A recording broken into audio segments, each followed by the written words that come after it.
지난 4일 일본 정부가 한국에 대한 반도체 핵심 소재 3가지 수출 규제 조치를 발동했습니다. 대법원의 강제징용 판결에 대한 사실상의 경제 보복을 단행한 건데요. 일본의 수출 규제 조치가 시작된 지 오늘로 8일째입니다만 우리 정부와 일본 정부의 갈등의 골은 점점 더 깊어지고 있습니다. 돌파구 마련도 쉽지 않아 보입니다. 일본 정부의 추가 수출 규제 조치가 나올 가능성도 있습니다. 우리 정부는 이번 문제를 WTO 세계무역기구 긴급 안건으로 상정하기도 했는데요. 역사 갈등에서 무역 갈등으로 옮겨붙은 이번 사태, 해결 방법은 없는 걸까요? 정인교 인하대 국제통상학과 교수와 함께 이야기 나눠보겠습니다. 정 교수님 안녕하세요. 네, 안녕하세요. 예, 오늘 오후 이제 일본의 수출 규제 조치가 발동된 지 처음으로 이제 한일 실무자가 도쿄에서 마주 앉았습니다. 그런데 아까 우리 정호윤 기자가 전해준 것 같이 국제회의에서 저렇게 좀 결례를 할 수 있나 좀 생각이 될 정도로 냉랭하게 대했는데요. 어떻게 보세요? 예, 저도 그 화면 보고 예. 정말 씁쓸했습니다. 예. 그 뒤로 보니까 제법 고급 테이블도 있어 보이는데 예. 가장 허름한 탁자를 2개나 놔놓고 양측에 2명이 앉아서 그리고 사실 또 우리 쪽에서는 회비를 하러 갔는데 예. 회비도 아니고 어떻게 뭐 치료받는 듯한 그런 분위기가 바로 지금 이제 한일 관계를 보여준다라고 생각이 되고요. 예. 이제 일본으로서는 이제 한국에서 이 문제에 대해서 협의를 하자고 그러니까 이거는 협의 사항이 아니다. 당신네들이 온다면은 설명은 해주겠다. 우리는 설명회로 간주한다라고 일찌감치 그렇게 선을 그었거든요. 예. 그게 이번에 이제 이 자료 화면에서 그대로 보여준 건 걸로 생각이 됩니다. 일본은 보니까 협의가 아니라 단순히 그냥 사실관계 확인하는 자리 정도로 생각을 하는 것 같아요. 그렇습니다. 그리고 애초에 우리 정부는 뭐 가급적이면 이제 산업통상자원부하고 일본의 경제산업성 국장급이 좀 자리를 마련했으면 했는데 그것도 안 돼서 과장 5명이 나와서 서로 이야기를 하기로 했다가 그것도 또 절반으로 줄어서 과장급 2명이 지금 서로 마주 앉았어요.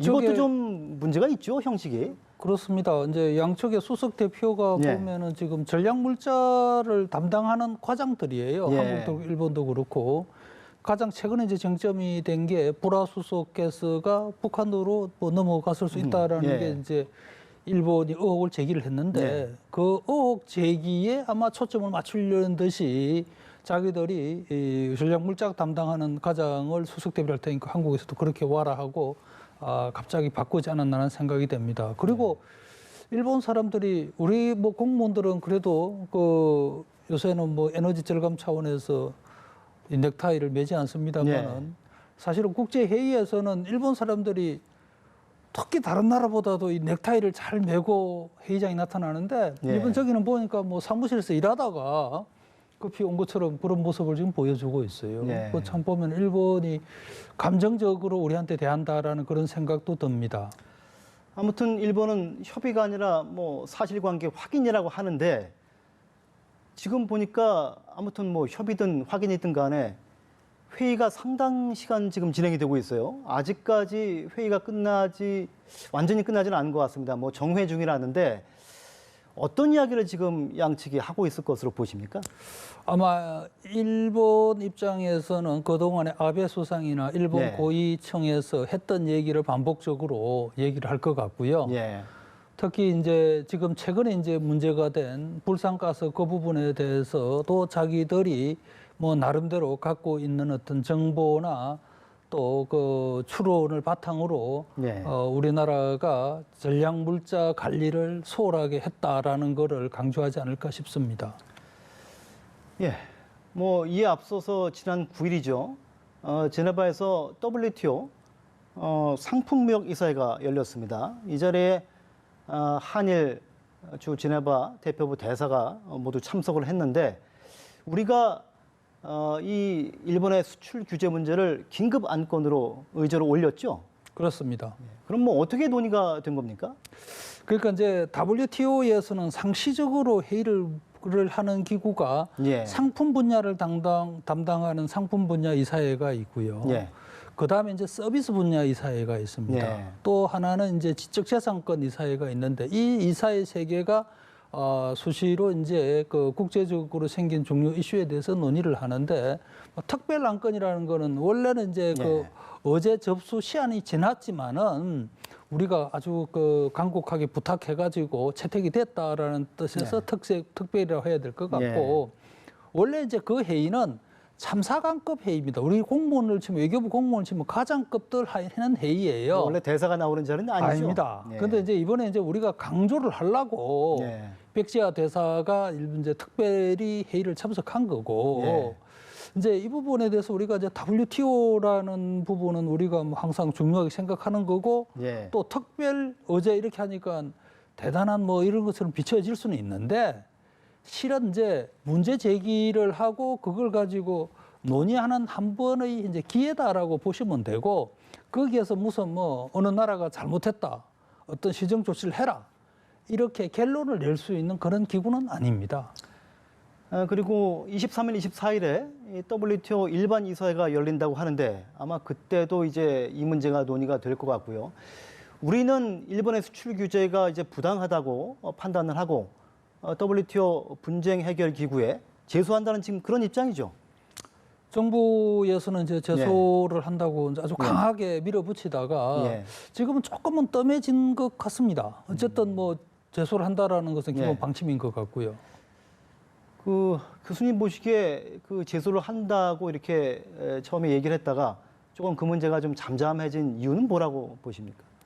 아무래도 이제 우리가 그 일본이 부당하게 또 사전적으로 예고도 없이 우리한테 수출 제한 조치를 취했기 때문에 이제 거기에 대해서 우리로서는 당연히 이 부분을 시정을 하라고 했고 시정을 안 하겠다고 하니까 그러면은 우리가 이제 WTO에다 제소를 할 수밖에는 없는 것이죠. 그런데 이제 지금 현재 시점에서 쭉 봤을 때는 물론 뭐 어느 쪽이 이 정당한가는 최종적으로 가봐야 알지만은 현재까지 일본이 취한 조치로는 뭐 일본이 명백하게 WTO를 위반했다. 이렇게 보기는 또 어려운 측면이 있습니다. 왜 그러냐면 수출 금지를 한 게 아니거든요. 규제. 이제 기본적으로 한꺼번에 모아서 그냥 일괄 허가를 해주던 거를 이제는 끈끈이 개별 심사를 하겠다 이렇게 조금 더 자세히 들여다보겠다 지금 그런 얘기죠. 서류 심사를 좀 더 강화하겠다 이 정도고 또 지금까지도 일본이 뭐 수출을 금지를 시켰다든가 이런 조치는 없기 때문에 뭐 우리가 이거는 뭐 WTO 위반이다라고를 단정하기는 어렵고 또 우리 정부에서 나름대로는 WTO 제소 카드를 제시를 했기 때문에 또 일본 당국에서도 뭐 심사는 하지만은 수출 제한까지는 안 하고 있는 그런 측면도 있을 수 있겠죠. 아무튼 일본은 뭐 WTO 규정 위반이 아니라고 해요. 그러니까 일본 관방부 장관은 안보를 위해서 수출 관리 제도를 적절하게 운영한 것뿐이다. 지금 그런 입장이지 않습니까? 그렇습니다. 이제 일본이 하는 얘기는 WTO 협정 중에 이제 가트라는 게 있고 가트 21조에 보면은 국가 안보를 위해서는 수출입 제한을 하는 거를 WTO 회원국한테 허용을 하고 있습니다. 그런데 이제 문제는 자 그러면 이 세계 품목이 일본의 안보에 위협이 된다라는 거를 우리가 증명을 하라라고 요구를 할 수가 없어요. 규정상 그거는 일본이 우리는 그렇게 느꼈다고 그러면 그걸로서 끝입니다.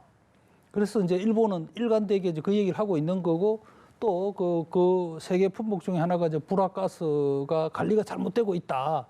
이것도 이제 물론 그것도 뭐 근거 없이 의혹이지만은 그것도 자기들 나름대로의 합리화를 위한 어떤 그런 전략적 차원에서 언급하지 않나 싶습니다.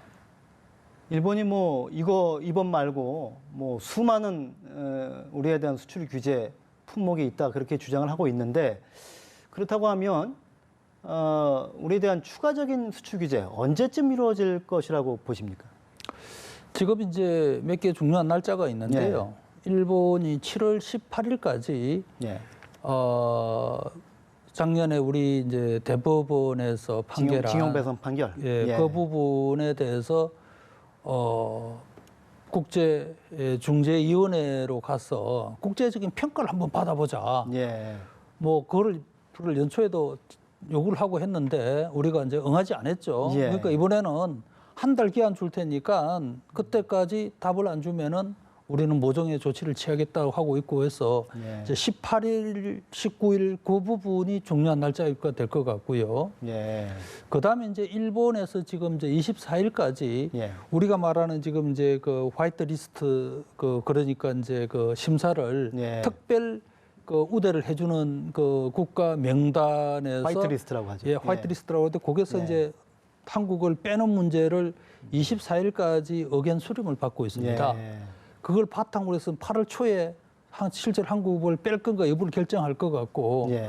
그거를 빼고 나면은 이제 한국이 빠진다고 그러면은 그때부터서는 해당되는 품목수가 상당히 늘어나게 되죠.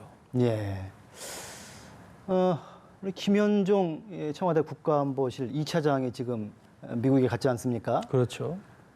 방미 목적 중에 하나가 지금 일본 수출 규제에 대한 어떤 미국 측의 도움을 이제 구하러 간 것으로 보이는데요. 일본 역시 마찬가지로 지금 뭐 나오는 말은 우리에 대한 수출 규제를 하기 전에 미국의 사전 통지라든가 협의를 하지 않았겠느냐. 지금 이런 얘기가 나오고 있단 말이에요. 그 가능성 어떻게 보십니까? 저는 충분히 가능성이 있다고 봅니다. 이제 예. 그 이유는 실무자 간의 정보 교환뿐만 아니라 사실은 G20 정상회의를 앞두고 트럼프 대통령하고 아베 수상 간에 단 둘만이 만나서 협의할 수 있는 시간이 참 많았거든요. 예.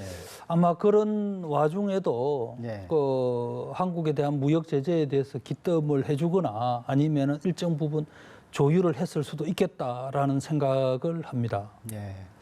만약에 일본과 미국이 사전에 조율을 했다면 우리가 생각하는 것처럼 미국이 중재자로 나서서 우리 편을 들면서 문제를 해결해 줄 가능성은 별로 이렇게 많지 않아 그럴 가능성도 있는 거죠. 지금 이제 일단은 뭐 미국 입장에서는 예. 상당 기간 동안에는 그냥 중립적인 입장을 취하게 될 가능성이 높습니다. 왜 그러냐면 원체 지금은 양국가 사이 입장이 벌어져 있기 때문에 미국이 아니라 뭐 어떤 나라가 나섰어도 이건 중재가 어려운 상황이고 그래서 이제 양측이 협의를 해서 어느 정도 접점이 모아지면은 그때 아마 미국이 나설 수 있겠다라는 생각이 들고 과연 미국이 우리 편을 들어줄 건가? 그거는 역시 좀 생각을 좀 해봐야 되겠죠.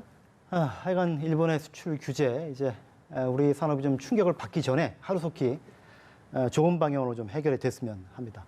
지금까지 인하대 정인교 교수와 함께 일본의 수출 규제 문제 이야기를 나눠봤습니다. 오늘 말씀 감사합니다. 네, 감사합니다.